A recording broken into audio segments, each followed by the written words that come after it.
Exiling prisoners and political rivals to remote islands is nothing new. Just ask Australia or Napoleon. But nothing holds a candle to the island that was home to Panama's most vilified criminals and political prisoners for nearly 100 years. Today, we're setting sail for Coiba Island, the most dangerous prison colony in history. But before we get started, be sure to subscribe to the Weird History channel and let us know in the comments below what other sinister vacation destinations you would like to hear about. Okay, get ready to do some hard time in paradise.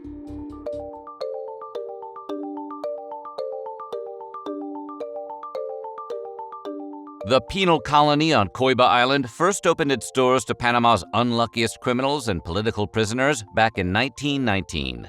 Dubbed Panama's most severe prison, the lockup was home to Los Desaparecidos, also known as the Disappeared, men who vanished from society after committing some kind of horrible crime, or getting on the bad side of a powerful figure, one of the two. You see, due process wasn't exactly a high priority at Coiba Island. In fact, it wasn't even on the list. Only a few of the prisoners housed on the island actually had a trial or any official sentencing waiting for them. Basically, if you're on Coiba Island, you are probably going to be there for a long, long time, or until you mysteriously vanished. Prisoners sent to Coiba Island started disappearing en masse during the dictatorships of Omar Torrijos and Manuel Noriega. The prisoners weren't called Los Desaparecidos for nothing. After Noriega was given the boot in 1989, the secret culling of prisoners ceased, and Coiba Island went back to merely being a brutal penal colony. Forced residents of Coiba weren't simply just locked up, they were also subjected to horrible psychological and physical torture.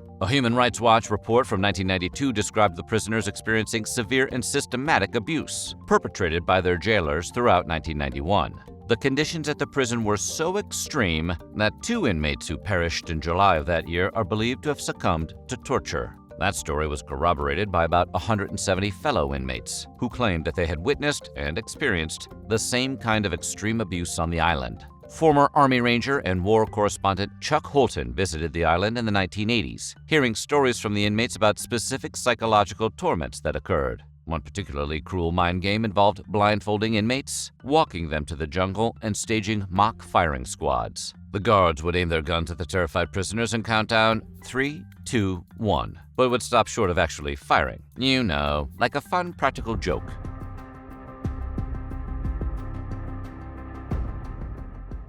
At its peak, the colony was home to approximately 3,000 prisoners, spread out through about 30 camps. Like something out of a Rambo movie, the guards at the Coiba Island penal colony spread themselves throughout the island with small, fortress-like buildings, sitting at the north and south side of the island. With the guards up in their towers, the prisoners on the ground were forced to fend for themselves. For some prisoners, this meant constructing small, crude shelters made entirely from natural materials. The others were left in small cells with no windows, furniture, or bathrooms. So it was basically like living in an overpriced apartment in New York, if you had to split it with slightly less roommates. And your landlord regularly threatened to shoot you.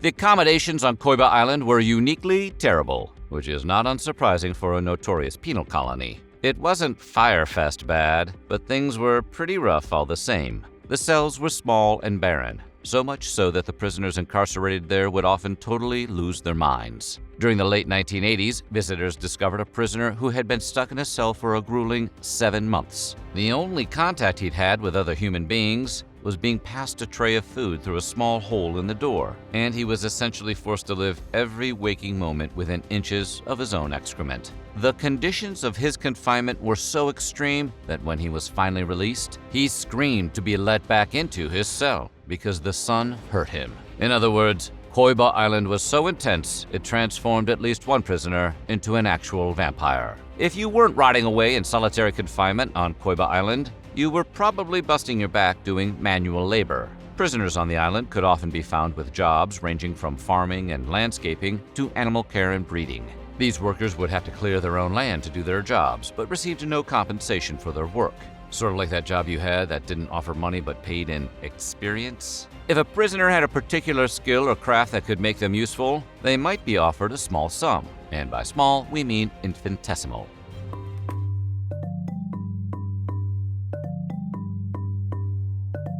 As bad as it was to have to live on the Coiba Island penal colony, dying there was somehow almost worse. The luckiest deceased prisoners were tossed into unmarked graves spread throughout several cemeteries across the island. But if the guards didn't particularly feel like getting their shovels out that day, they did the next best thing. They cut the remains into chewable pieces and threw them to the sharks. In addition to saving valuable grave-digging time, the sharks acted as an additional level of security.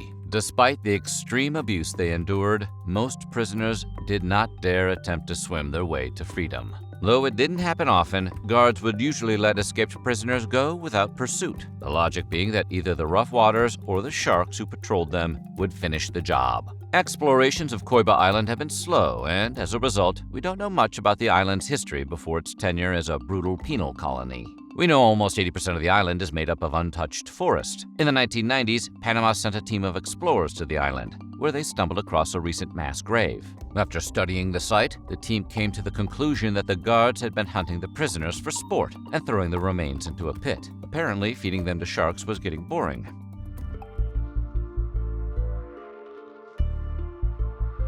When an island is as isolated as Coiba Island is, it begins to develop its own ecosystem. Like that dirty dish you left under your bed for 6 months? In 2008, scientists set up cameras on the island to determine just what kind of life had been developing there. They discovered an impressive 17 different kinds of crocodiles, 15 types of snakes, 30 species of bats, and 70 types of ants. And that's just on land. The waters surrounding Coiba Island are chock-a-block with unique sea creatures, including sharks, whales, and a thriving coral reef. And that's not counting all the mutants. The penal colony on Coiba Island was closed down in 2004. When the last prisoners finally left, they abandoned the livestock they had tended to for years, because it's not like they were going to take the animals with them. No longer bound by fences or the whims of man, the animals were free to sow their wild oats wherever they wanted.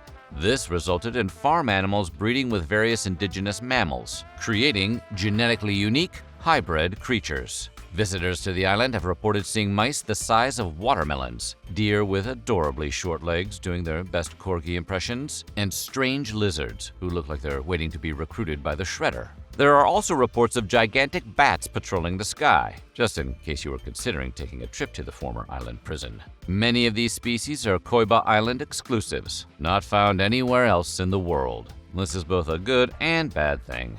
On the one hand, Coiba animals have been allowed to evolve without outside interference, which is both good for the environment and an exciting research opportunity for scientists. On the other hand, it means everything on the island has no fear of humans. According to one visitor, everything on that island wants to bite you. Everything is poisonous. But it's not just the animals that are poisonous. During his many visits to the island, Chuck Holton has described some unique perils that sound right out of a fantasy novel. According to him, there are trees that produce an acid when it rains that can burn your skin if you stand underneath them, which you might be doing if you're trying to hide from those giant bats. If the giant bats and the poison rain don't kill you, don't worry. There's still over 100,000 acres of unexplored territory on the island, populated by over 1,400 different species still waiting to be discovered. Wait, how do they know there's 1,400 species if we haven't discovered them? If you know there's 1,400, it seems like we've discovered them.